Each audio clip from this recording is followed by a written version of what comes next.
Welcome to Women We Should Know with international speaker, mindset reset mentor, author, and your host, Leslie Michaels. With audacious honesty and candor, the Women We Should Know podcast presents the wisdom and life-empowering insights of women who are the embodiments of innovation and social evolution.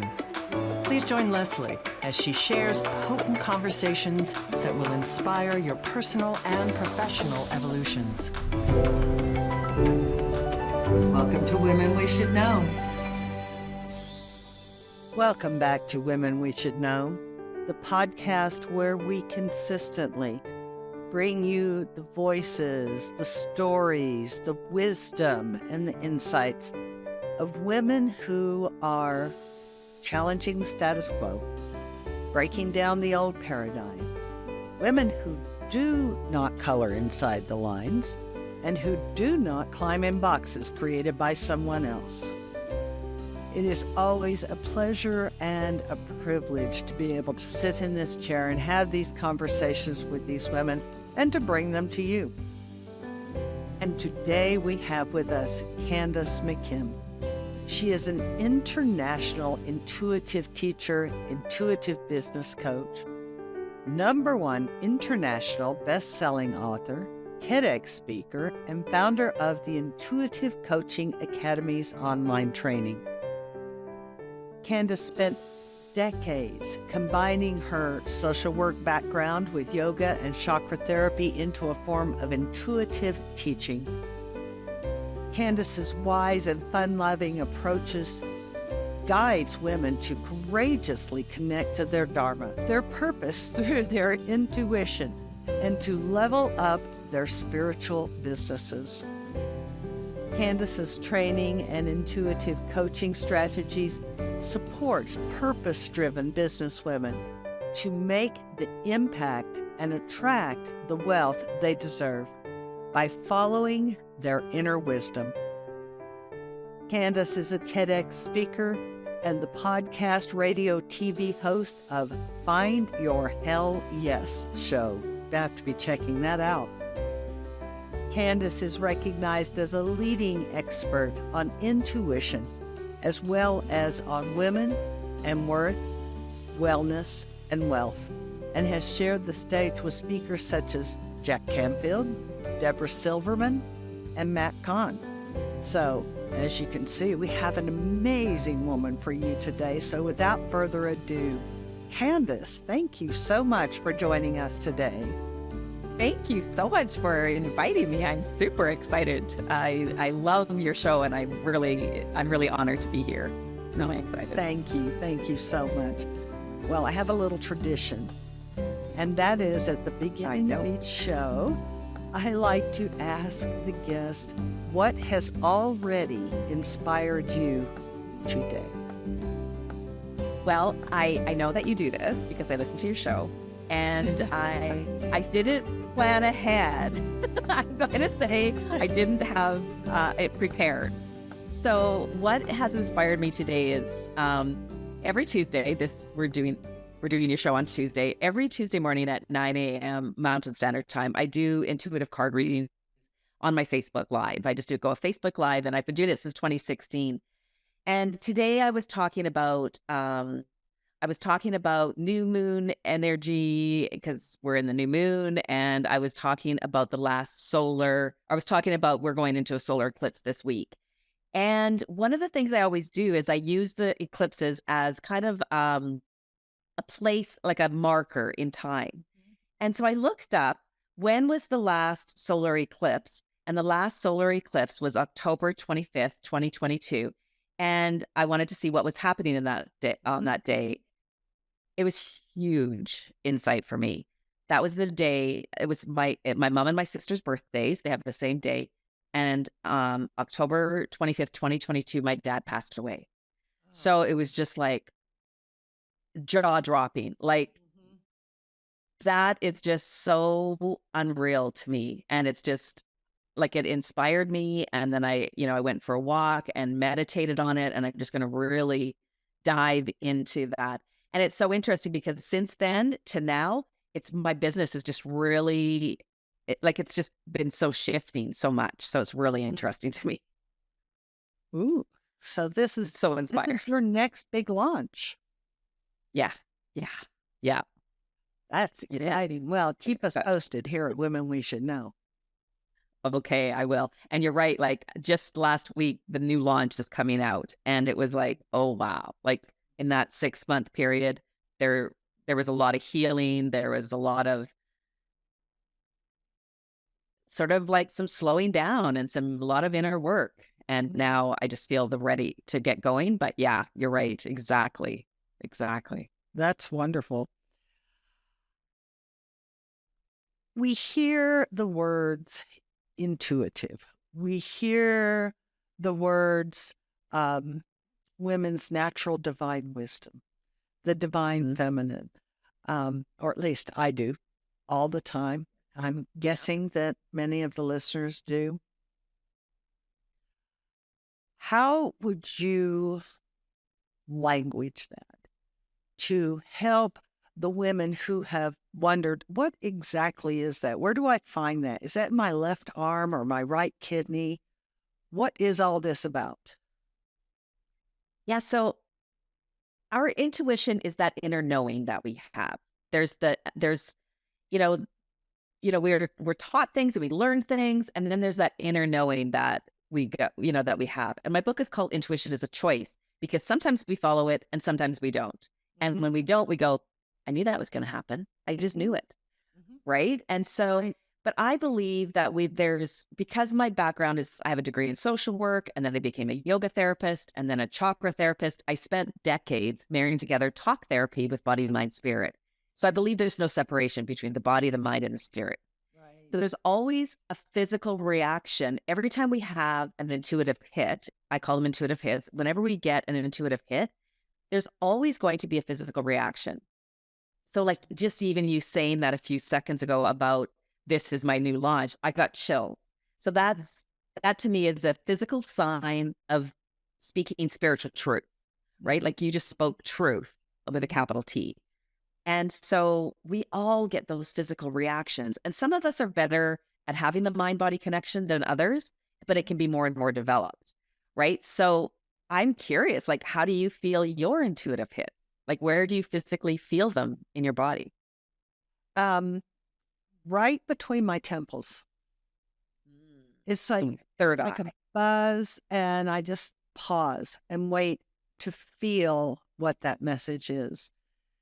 And I've always said that it is every time I hear it, I acknowledge it, and I don't follow it, that's when I end up with my face in the mud. Yeah. Yeah. So I want to share with the listeners some of the other ways people feel them. So gut instinct, right? Right? Like that's where I feel it, like just major. It's a yes or a no. So it feels contracting is like a no, and expansive is a yes. A hell yes, right? In honor of my show, right? And so that's a real thing for me. Also, I hear a lot of people, they feel it in their heart chakra, in their chest. And again, if it's contracting, it's a no, typically. The way I like to do it is I like to teach my students and my clients to say it out loud. Whatever the decision you're at, like if you're at a crossroads, say the decision one way and say it out loud. And is it a no? Is it contracting? And then say it yes. And then is it expansive? Is it a yes? Like say it the other way. That's great. That's great. A lot of people feel it in their neck, their shoulders. I get a message going across my forehead. So I'm curious about this buzzing that you get across, between your ears and third eye area. Do you feel like you're getting, do you actually get messages? Mine is almost like a teleprompter, and I can read the messages going across, and it always goes from right to left for me. Sometimes it varies with me. Sometimes it's just an absolute instant knowing. I can't quantify how it comes. It's just an instant knowing. But then there are other times it's quite audible. Right. Yeah. Yeah. Oh, I got chills from that as well. Yeah. Like you get those messages, you hear that, and then sometimes you turn around and look because you think somebody's there. Yes. Yeah. Yes. I've Yeah. had that happen so many times. Once when I Yeah. was in the shower, that was a little unnerving. Who's in here? I live alone. Who's in my bathroom? And that started for me when I was in my teens. It Mhm. happened quite like that started for me when I was in my teens. My Right. parents had their own business, and I worked on Sundays often by myself. And I would, yeah, like stop and turn around, spin around, and think people were there and talking to me. Yeah, Mhm. yeah, I love that. Hmm. I'd like to know, I get a different, you were talking about tightness. If it's just an intuitive message, it's up here. But if it's an absolute stop, wait a minute, just stop, take a breath, then it is a tightness in my chest. Do you get different types of messages depending on whether it's a positive or a just take a stop? Yes, yes, I get lots of different sensations. And I actually teach in my coaching academy, I teach my students to start creating almost like their own personal dictionary of what the different things mean. Like I'm already starting to scratch my head. So when I get messages, so I start to get itchy, Uh-huh. uh, like crown of my head, forehead. When I'm teaching, I'm often scratching my forehead, my nose. Um, Before I do my intuitive Tuesdays on Tuesday morning, Monday night, I'll get messages. And so I get like an itchy ear. Usually Mhm. it's my left ear. And I believe like the angels or they're like the people that are going to show up for the call and Right. want a card read. I believe it's their people that are trying to talk to me. Right. Right. And there's right. They're talking Right. there. Absolutely. Yeah, and then I also feel sometimes like I'm getting like a push from behind when I'm moving into something I'm afraid of, right? When I'm moving into fear and discomfort, especially as entrepreneurs, we have to do that often or even if we want to stay connected. Like one of the things I always say is your intuition is your soul speaking to you. So if you want to live your true purpose and live what your soul wants for you to do, it's scary, right? It's going to Scary. take you out of your comfort zone. Yes. So I often feel like little hands behind me, like Mhm. pushing me. And sometimes if I ignored it, I get a little shove. Mhm. Yes. So I've gotten Yeah. those. Yeah. Yeah. Actually, I wasn't planning on sharing this, but when I downloaded, like I believe I literally downloaded the entire curriculum of my Intuitive Coaching Academy training. And I was woken up in the middle of the night and there was a loud bang. And I woke my husband up and said, there's somebody in the house. Like I was sure there was something and I still believe there was something in the house. There was an entity. There's something in the house, somebody in the house. So he got out of bed. We walked around the whole house.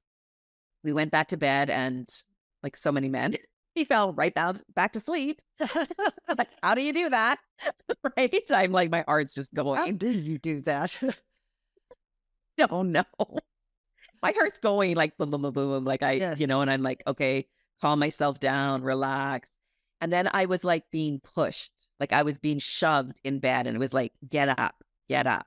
And I got up and I grabbed my computer and I went to sit down and I wrote out the entire 6-month curriculum. And it's just like, boom, done. Mhm. Mhm. Oh, I've had those glorious moments. So just in that zone and you don't even know, or I don't, I'd love to know your experience. I don't know what it says until I go back and read it. It's just, Yeah. I'm just the typist at that point. Yeah. Yeah. And that's how I wrote my book too. I don't even put my glasses on. Mm. Right. So it's just even blurred. Right. And it's just, Mhm. yeah. Mhm. Mhm. Yeah, Now, exactly. we know this happens. So I'm just going to, I always name the elephant in the room. For the listeners who are saying, this sounds like a bunch of woo woo, or this doesn't sound realistic, or how would you address that for them? The way I address it is that we have all gone through periods in our life where we've had to make big decisions, Yes. right? And our intuition shows up for the big stuff and our intuition shows up for the little stuff. So, like, the little stuff is like, I don't know, a few weeks ago, I locked my husband's keys in the truck and I knew it was going to happen before it happened.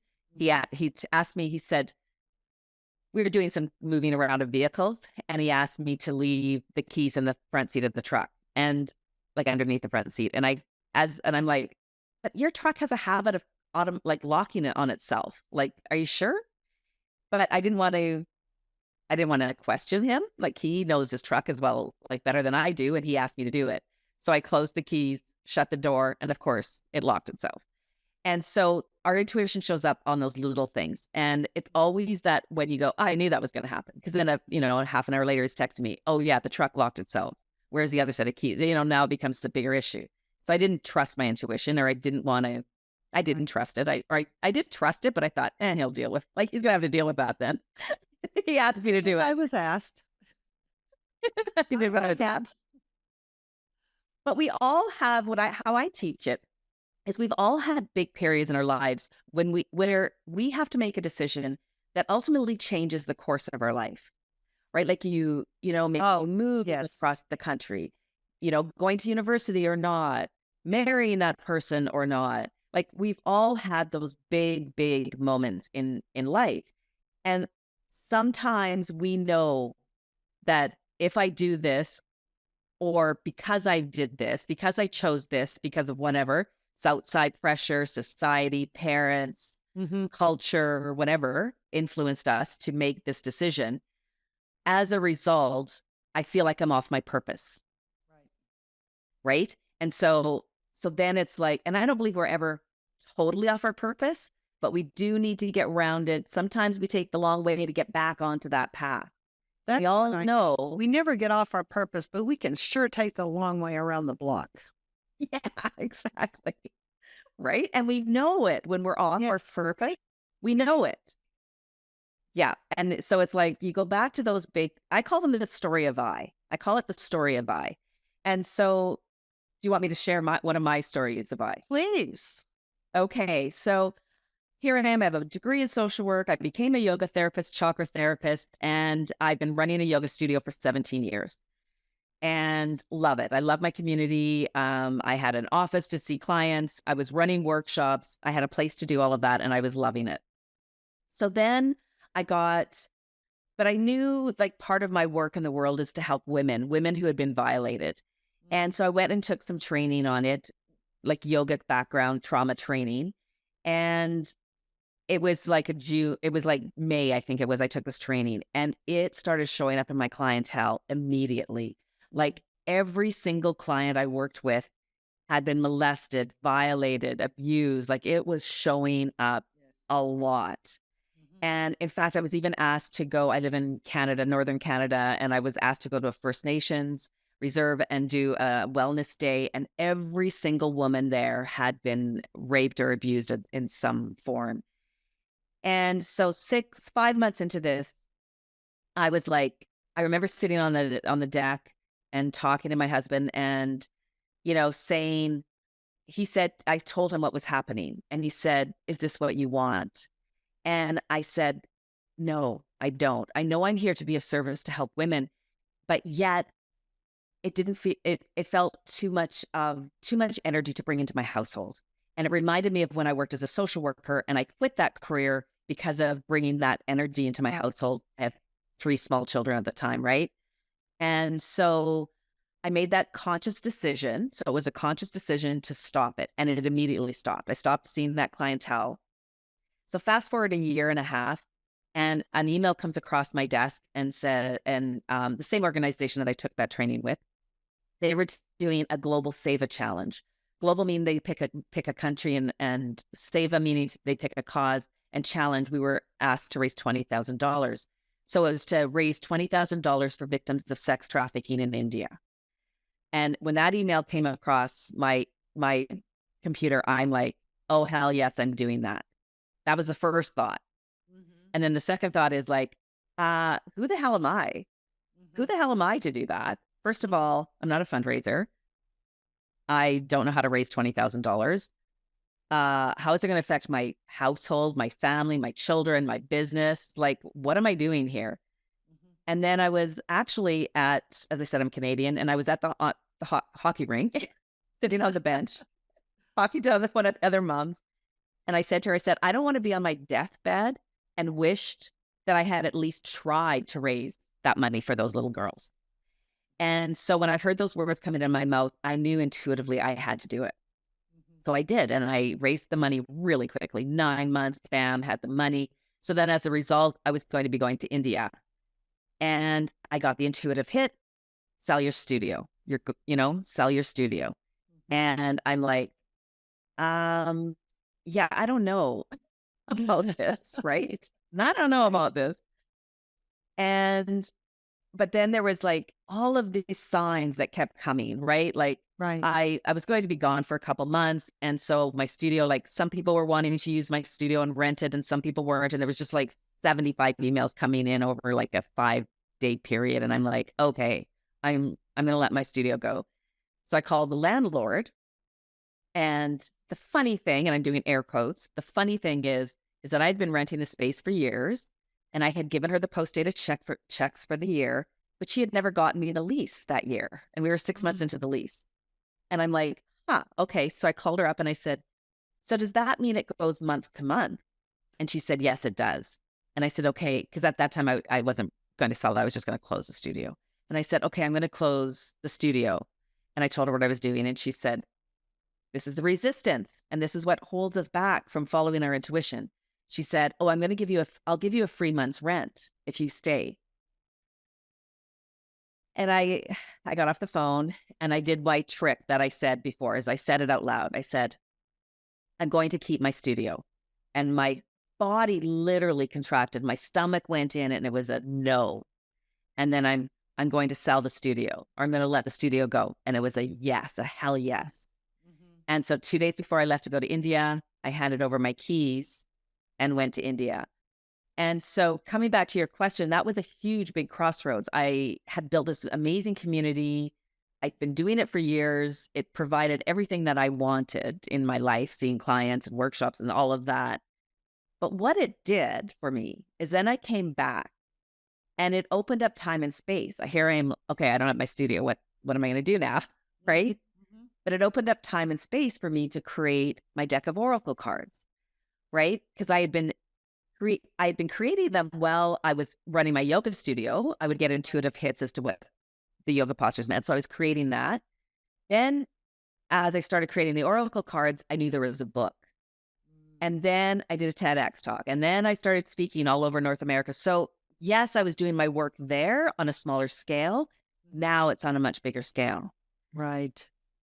And that's purpose. And that's following your intuition. That's a beautiful story. Love that story, because that's kind of how it happens. And yeah, I think a lot of women just don't call it that. Yes. I think they just haven't identified that that's what they can call it if they want to, or they can call it George if they want to. But that inner voice, that inner lady, whatever it is, I think a lot of women have it, because it is such a natural, I believe it is just a very strong part of the divine feminine that we are. What is your perspective on that? Oh, yes, yes, yes. That is the divine feminine for sure.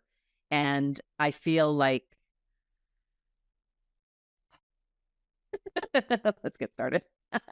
Let's just dive right? Like, let's just dive in. I know, like, I believe everybody has an intuition. It's not just women or men, it's everybody. But you have to be to be able to tap into your intuition, you need to be in a powerful state of being. You can't be in suffering. You need to be in a clear space, right? Doing all the things, right? To stay connected to your intuition. And yet it is the divine feminine because it's creative, it's feelings, it's emotions, right? So yes, men can, men are very intuitive as well, but it's really connected to that. And I believe that the pandemic was the divine feminine rising, right? Like that was the start of the divine feminine rising, because we had to all bring our children into our households to educate them. We all, like, everybody came home and started cooking and, being together and community. And we all had to get creative. I don't care who you are and what business you've been in or were in, you had to get creative in your business. That's right. Like everybody had to get creative on, and I believe that, so then it's permission to come back to the divine feminine, right? That has systematically been separated. I believe, And I don't know for sure. I think it was King Richard at one point. They systematically separated the body, the mind, and the spirit. Yes. And they're like, nobody, you guys don't know anything. Nobody knows anything. You people, especially you women, you don't know anything. And so we're going to give these learned men the body, the doctors. We're going to give the doctors and those learned men the body. And we're going to give the educators and those learned men the mind. And we're going to give the church and those learned men the spirit. And we're going to let them tell you what it is for all of those things. That's right. And we're like, no, we know intuitively and inside us that we have awareness, and we know it's not separated. We do. We know. We know it because of the way we are with other people. It is women who help our elders cross over. It is women who help other women bring new life in, and everything that takes place in between. Yes. Yeah. Yeah. Okay, listeners, I'm going to do for you what I always do for you. Candace is talking about her Facebook Live and all of these things she's doing. I'm going to put every link I can pry out of her on her program notes, and you're going to be able to go there and get it. So finish jogging, finish driving if you're just listening to this. And then when you get to your laptop, you can go on there and you can get all of Candace's information. And then you can be in touch with her personally. When you do that, subscribe, like, and here comes my soapbox for those of you who've known me a while. Share. We all know women who will benefit from what Candace is sharing today. But I'm not going to ask you to take your afternoon and send it to all of them. One. What one woman do you know who would really benefit from Candace's wisdom? Well, be a good sister and share it with her. It's not your job to make sure she watches it, but it is your internal calling to be a good sister and to share. And last but not least, comment. We're all about expanding conversation here at Women We Should Know. So comment for Candace. We'll be sure she gets it. Comment for us. Subscribe, like, share, and comment. Candace, as we're getting ready to wrap up here, what are 2 or 3 very easy practices that women can start employing to understand that they do possess this thing called intuition? Okay, so the first one is to kind of look back, go into the story of I, right? Like, we don't know what the future is going to bring when we make these big decisions, when we go into, at that crossroad and make those big decisions. I didn't know I was going to create a deck of oracle cards. I didn't know I was going to write a book or do a TED talk or speak on this. Like, I didn't know, but I knew there was this gut feeling, this part of me that knew I just needed to take one step towards it. And then the next step and the next step. It's almost like, you're crossing a river and there's like these boulders. So you don't, you can't get all the way across in one big leap. So you have to just go 1, 2, 3, 4 and get across. So taking the steps as well would be another idea. One other things is just really recognize the feeling in your bodies, like body, knowing that, I'm getting that intuitive hit, and watch for signs. Like, watch for repetitive numbers, watch for dimes. I was just away on the weekend and I found 4 dimes. I was out for walks and I found 4 at the gas station. Yeah, 4 dimes. Watching for repetitive numbers, songs that get stuck in your head, your dreams, like just paying attention to all of that just starts to connect you to, some energies out there. And even asking for support, asking the universe, whatever the spirit, I always call it the spirit of your own understanding. Talk to him and her and ask her, for support and help with whatever it is, and start that dialogue. Thank you. I love that. The spirit of your own understanding. That just feels right. Mm-hmm. Just Yeah. feels right. Yeah. Thank you so much, Candace. This has been so much fun. I think we could have gone on and on, but there we go. But thank you so much. so much. Yeah, well, thank you so much for having me. This has been real. Yeah, you're right. It's gone really quickly. Now, I know, listeners, that you all got some golden nuggets. For those of you who are new, let me tell you what we do with our golden nuggets. We write them all down on pieces of paper, separate pieces of paper. And then we just toss them on our messy desk, our messy bar. And we come across them in a week, 10 days. These are gifts to our future self. We come across that and we get to pick that up in a moment when we're quiet because we're just shuffling papers and sit there for a minute and wonder, what was this? What was it that Candace said? Oh, I remember now. And we have that moment to internalize these nuggets. So write your nuggets out.